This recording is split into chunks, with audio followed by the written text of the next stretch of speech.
What if I told you you could turn your kitchen scraps into gold this winter, even when everything is frozen? Stay with me, because I'm about to show you the secret formula for composting in winter that even pros don't use. Let's go. Hi everyone, I'm your name from your channel name, and today we're diving into how to make great compost in winter. Fast, easy, and without stinky disasters. By the end of this video, you'll have a full plan, tools and tricks, so your compost pile is thriving while others are giving up.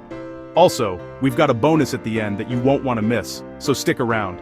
And hey, smash that subscribe button now so you don't miss any of the garden hacks we drop every week. Winter composting is a big challenge. Cold weather slows decomposition, moisture control is tricky, and people often give up. Your pile sits there and seems dead, but if you crack the code, your compost can still be active and nutritious come spring. That means healthier plants, less trash, and a happier garden. Here's our game plan: choosing the right spot and materials, building your winter-tough compost pile, key moves to keep activity going in cold, a simple monitoring system so you don't guess, my secret bonus trick at the end, you'll be surprised. First up, location and materials. In winter you must choose a smart spot, not too exposed to icy winds but still with airflow. In my yard here in Gujranwala, I picked a south-facing spot near the fence so it gets a bit of sun midday. For materials, you'll want a mix of browns, dry leaves, shredded cardboard, and greens, kitchen scraps, fresh grass clippings. But big tip, in winter, smaller pieces help because breakdown is slower. Chop or shred everything. Also, avoid too much water from rain or melted snow. Use a cover or tarp. One mistake people make: they build a giant pile, but it's full of ice and gets dormant. We're going to avoid that.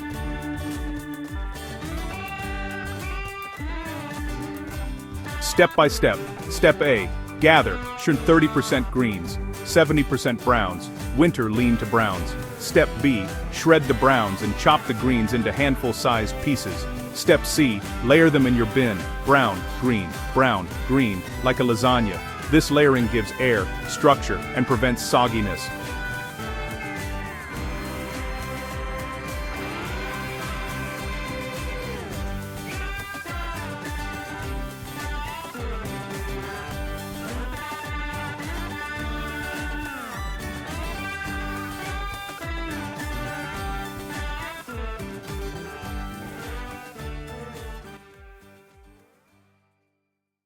Now, building the pile that doesn't quit in winter.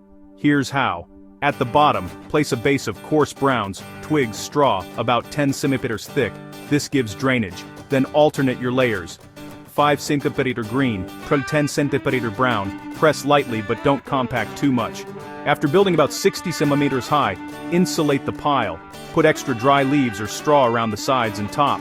Yes, insulating helps trap heat inside so the microbes stay active. Finally, cover the top with a rigid lid or tarp, but leave a small vent so air can get in. Without oxygen, you'll get smells or slow down decomposition badly. Imagine your compost like a sleeping dragon in winter. You want to keep the fire, microbes, going, but protect it from the freezing wind. That, folks, is the secret. Okay, the magic moves that most people miss, and these will make your pile work while others are dead. Move number 1, warm inputs. Before adding fresh greens or kitchen waste, let them sit indoors for a few hours so they aren't freezing cold. Cold materials shock your pile. Move.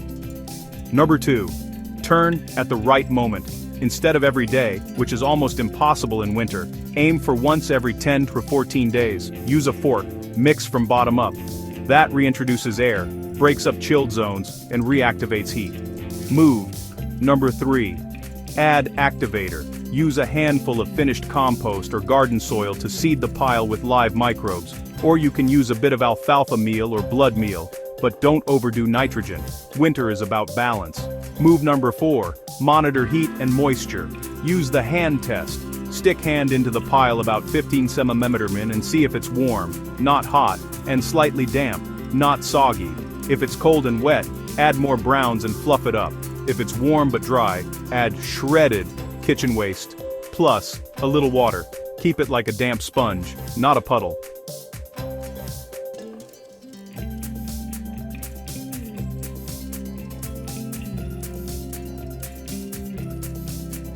If you log these moves every 2 weeks, by spring you'll have black, earthy, finished compost, while others scramble to start anew. Quick question: what's the coldest temperature your pile has ever sat in? Tell me in the comments below. I'll pick one comment and feature it in next week's video. Also, hit that like button if you're learning something new. It helps me bring even better content. Timing is everything. Here's your seasonal timeline. Week 1-2, build your pile, layer and insulate. Weeks 3-6, let it settle. Check warmth every 10 days, turn at day 14. Weeks 7-12, continue monitoring. Use hand test once per week. If temperature in the center reaches 25-30 degrees Celsius, you're golden. Spring, week 13 plus. Start harvesting the bottom third of your pile for use. Mix with new materials to keep things going. And one major tip, record a quick smartphone photo or log each time you check the pile. You'll see the color and volume changes and stay motivated. Timing your turns, insulation and checking is what separates casual composters from those who get amazing results.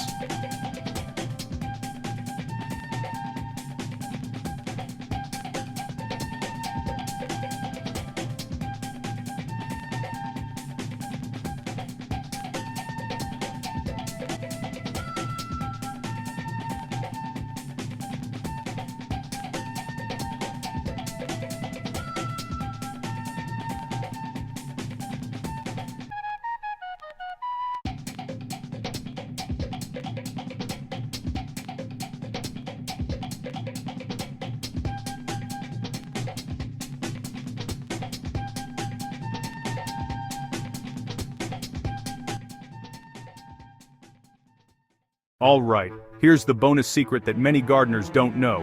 Add a handful of wood ash, from your kitchen stove or fireplace, or crushed eggshells into the top layer this winter. It raises the pH a bit, adds calcium, and helps the microbial community bounce back faster when things warm up. Don't overdo it though, just a small handful per 30 centimeters of pile height. This little move will give your compost an extra boost and make your plants hungry for it come spring. So, there you have it, the secret to making great compost in winter. Pick your spot, shred your materials, build the insulated pile, monitor smartly, and use the bonus trick. By spring your garden will thank you. If you found this video helpful, do me a favor, hit like if you're new here. Subscribe and ring the bell so you don't miss future videos where we'll talk about how to use that finished compost for big yields in your garden. Share this video with one friend who thinks winter tractor ender aber tractor bander no compost. Let's change that belief together. Thanks for watching, and as always, keep growing, keep composting, and I'll see you in the next one. Peace.